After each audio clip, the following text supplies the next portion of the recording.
Daddy snores.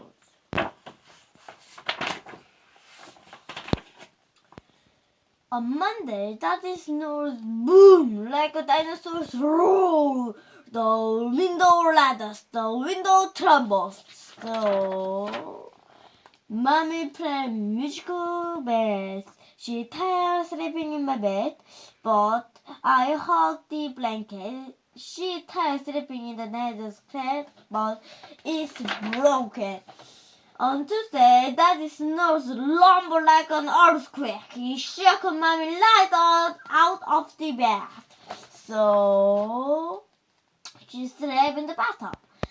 But the baby dropped water on her head all night long. Drip, drop, drip, drop, drip, drip, drip.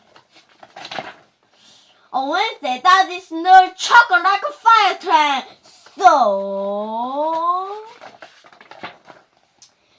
Mommy slept in the Hemi's cage, but she was too squished, and it smells funny. On Thursday, Daddy snores buzz like a bumblebee. So Mommy slept in the doghouse. But poor Lover didn't sleep a wink. He always said very loudly, on Friday, Daddy snored whistle like a teapot. So this time, Mommy made Daddy sleep in the squishy ball.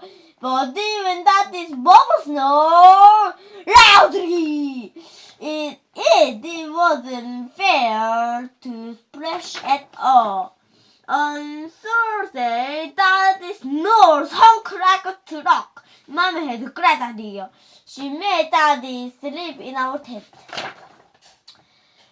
But he wake up all the birds, then the birds wake us up. It was not a good idea after all. On Sunday morning, Mommy looked like a zombie having a bad hair day. No more snoring, she yelled. She took Daddy to the doctor, and the doctor helped to cure Daddy's snoring. On Sunday night, Daddy didn't snore. Our whole house was quiet. Mommy slept, I slept, Neotile slept, Leopold and Splashy and Henry slept. Until Daddy started talking in his sleep. Thanks a lot! I'd love more ice cream. The end.